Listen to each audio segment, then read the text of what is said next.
e amados, irmãos em Cristo, neste dia, na verdade, eu não gosto muito, não sou muito simpatizado a gravar vídeo, sou um pouco tímido para isso, mas eu estou aproveitando esse período de quarentena que nós estamos para buscar um pouco mais comunhão com o Pai. E eu e minha esposa, a gente tem feito as atividades normais do dia, mas sempre ao final do dia a gente tira um tempo para meditar na Palavra de Deus. E eu tenho usado como fonte de inspiração esse livro aqui. É um autor americano, Max Lucado, e o título do livro é Simplesmente como Jesus. E a cada dia que passa, eu já tenho um tempo que eu comecei a ler esse livro, mas agora eu estou me dedicando, e através dessa didática de ler um capítulo por dia, juntamente com minha esposa, porque a gente lê um capítulo e medita naquele capítulo, é uma forma mais simplificada de você compreender o Evangelho de Jesus Cristo. Até agora no livro eu não acrescentaria nem tiraria nada, porque ele é um livro doutrinário a respeito da vida de Jesus Cristo. É uma maneira mais fácil de você compreender aquilo que muitas vezes é complicado de entender na Palavra de Deus. Esse livro traz uma didática muito mais fácil a respeito de determinadas coisas.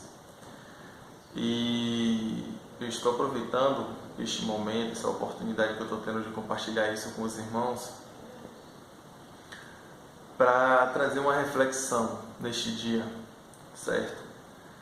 E como esse livro fala de nós sermos simplesmente como Jesus, não temos como sermos simplesmente como Jesus se nós vivermos à base da mentira, da falsidade, do engano, porque a mentira, a falsidade, ela pode encobrir até naquele momento determinados erros ou determinados sentimentos que realmente que a gente sente, mas ela vai produzir lá na frente um fruto não muito agradável, que é o fruto de morte. E lá na frente vocês vão entender qual é essa morte, que não é só a morte carnal, física.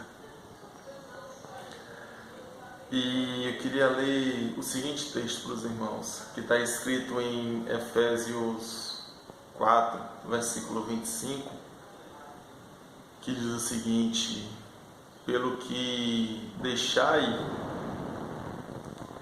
a mentira e falai a verdade para uns com os outros, porque somos membros uns dos outros.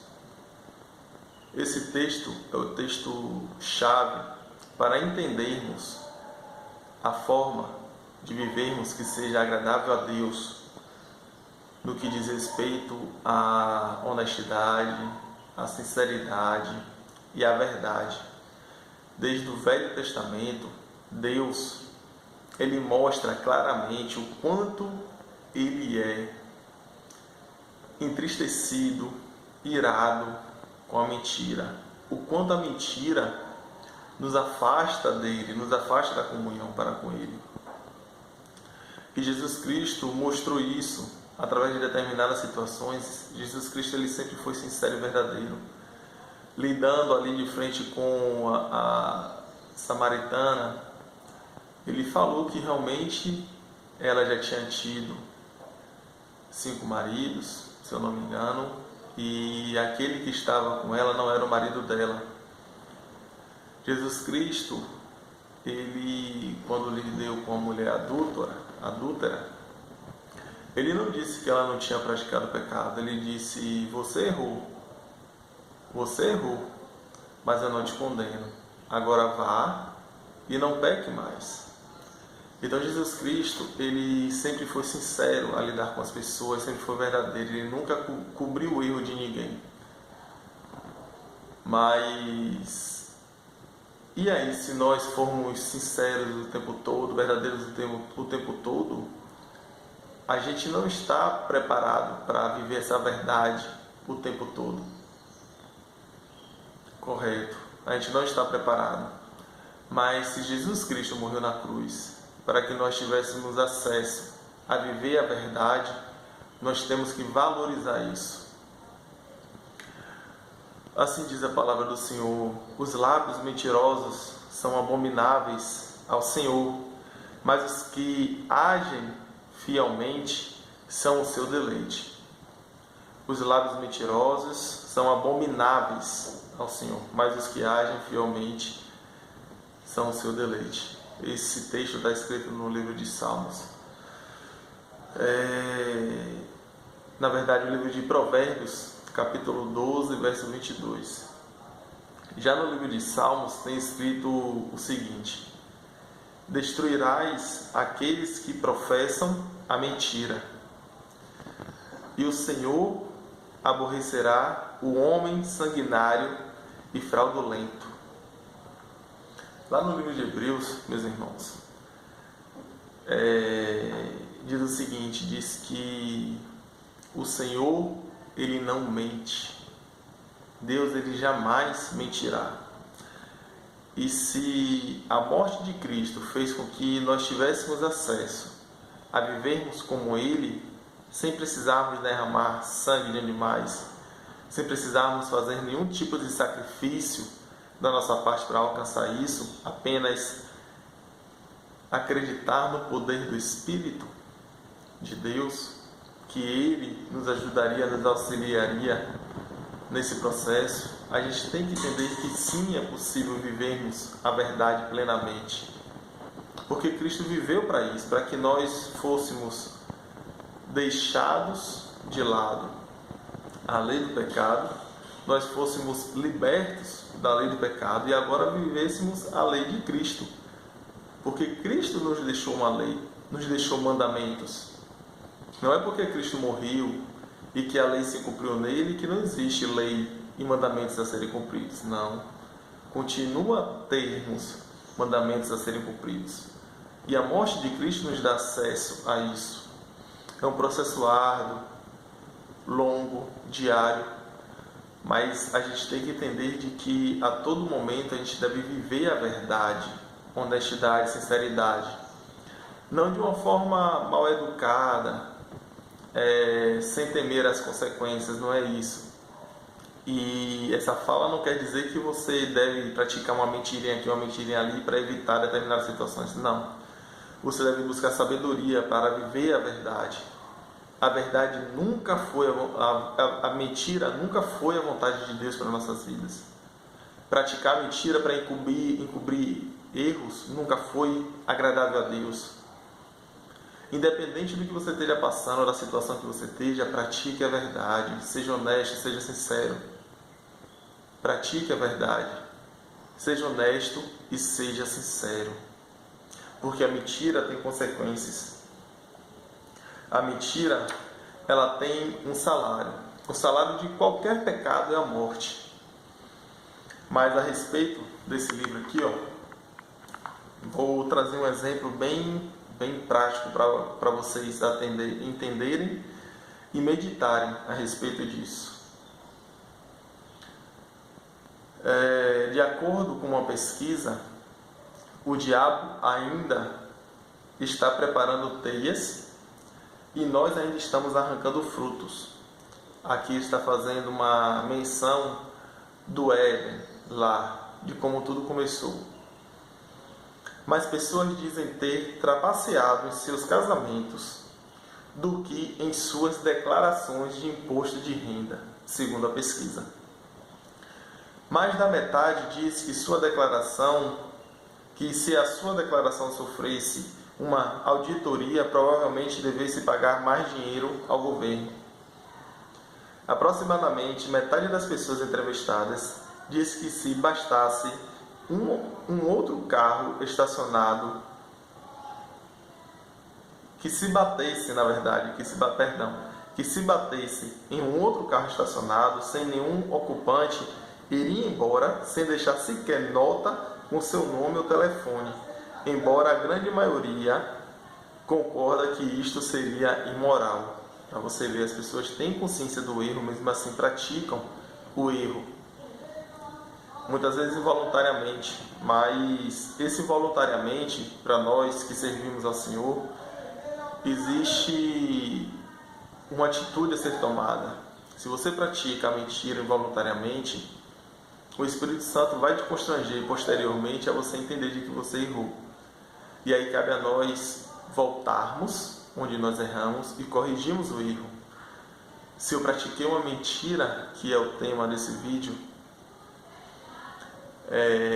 em um determinado momento, e depois o Espírito Santo acusou que eu pratiquei a mentira, que eu errei, pequei contra Deus, eu devo voltar e praticar a verdade, pedir perdão por ter mentido, por ter encobertado, por ter omitido algo e termos corrigido e corrigir isso. E a gente muitas vezes não pratica a verdade porque simplesmente nós não gostamos da verdade. A gente não gosta da verdade, muitas vezes a verdade dói, nos ira, mas a gente não deve se apegar a isso. Isso é uma consequência do pecado que existe dentro de nós, da natureza, porque em Cristo Jesus já não existe mais força sobre nós do pecado. O que esse texto de que não existe mais força sobre nós do pecado quer dizer? Quer dizer que agora nós temos acesso livre a não pecarmos. Nós podemos sim viver em santidade. E viver em santidade não é ao longo dessa trajetória você não errar. Viver em santidade é você corrigir quando você errar. É você corrigir esse erro quando você comete. Você tem esse acesso. Antes nós deixávamos a carne falar mais alto. Errei e deixa lá, pronto, ninguém viu. Mas agora existe um Espírito que habita em você e que vê todas as coisas, e que ele te constrange quando você erra. E aí cabe a nós, será que somos servos de Deus mesmo? Será que temos buscado sermos simplesmente como Jesus?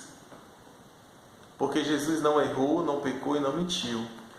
Mas sobre as atitudes dele, será que se ele errasse em algum momento, ele não buscaria corrigir esse erro? Então, é essa a temática do livro, é nos fazer entender de que nós temos acesso a viver em santidade, de que ao longo da história podemos e vamos errar, mas a gente pode voltar e corrigir o erro, seja falando a verdade, seja vivendo de uma forma honesta, de caráter. A gente pode ter esse acesso. Então, eu gostaria de compartilhar essa meditação nesta manhã com os irmãos e terminar de ler a respeito desta temática no livro sobre o seguinte: a gente sabe que o salário do pecado é a morte, e meditando a respeito da verdade e da mentira, a gente precisa entender o seguinte: não significa necessariamente a morte, como Ananias e Safira foram mortos porque eles mentiram a Deus. Eles não mentiram porque eles não foram mortos porque simplesmente entregaram metade do valor. Eles foram mortos porque eles mentiram. E a gente dá glória a Deus porque Deus ainda não mata a gente quando a gente pratica a mentira dessa forma radical, como ele aplicou essa pena severa a Ananias e Safira. Mas entenda o seguinte: a nossa morte pode vir nos seguintes momentos: morte de um casamento, falsidade são cupins no tronco da árvore da família. A gente pode ter uma morte de uma consciência, que é através da tragédia da segunda mentira, onde é mais fácil de ser dita do que a primeira. Uma morte de uma carreira, meditando que Se a gente pergunta ao estudante que foi expulso por enganar, ou ao empregado que foi demitido por fraude, se a mentira não foi fatal para eles, e a morte da fé, onde a linguagem da fé e a linguagem da falsidade possuem vocabulários diferentes. Pessoas fluentes na linguagem da falsidade acham que termos como confissão e arrependimento são difíceis de pronunciar. E através desse entendimento de que a morte pode não vir mais de uma forma carnal, mas pode vir nesses momentos da nossa vida, no casamento, morte de uma consciência, morte de uma carreira, de uma fé, isso faz nos refletir sobre isso. E o livro traz pequenos momentos que nos fazem refletir o seguinte: será que você está enfrentando um dilema, ponderando se deveria ou não falar a verdade? A pergunta que deve ser feita em tais momentos é: Deus abençoará o meu engano? Será que Ele, que odeia a mentira, abençoará uma estratégia construída sobre a mentira? Será que o Senhor, que ama a verdade, abençoará a falsidade? Deus honrará a carreira do forjador? Socorrerá o enganador? Dará seu aval à minha desonestidade? Também penso que não. Examine o seu coração, faça a si mesmo algumas perguntas como essas, como outras perguntas que podem ser feitas. Estou sendo uma pessoa completamente honesta com meu cônjuge e com meus filhos? Meus relacionamentos são marcados pela sinceridade? E meu ambiente de trabalho e estudo são a base de uma verdade? Sou uma pessoa transparente no que faço?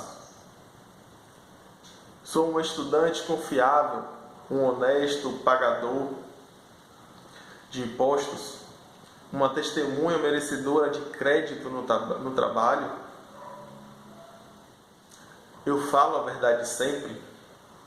Se a resposta for negativa, comece hoje. Não espere até amanhã. A leve agitação da mentira de hoje se transformará em uma onda amanhã, em uma enchente no próximo ano. Comece hoje. Seja simplesmente como Jesus. Fale a verdade completa e nada mais do que a verdade. Que os irmãos estejam sempre com a graça e a paz do Senhor Jesus Cristo sobre suas vidas e reflitam sobre essa meditação. Tire o tempo, tire esses 20 minutinhos que tem esse vídeo e medite a respeito disso. Ore ao Senhor, peça ao Senhor forças para vocês serem transformados. Aproveite esse momento de quarentena que você está com mais tempo livre, com mais tempo dentro de sua casa, e medite a respeito disso. Deus abençoe a todos vocês. Amém.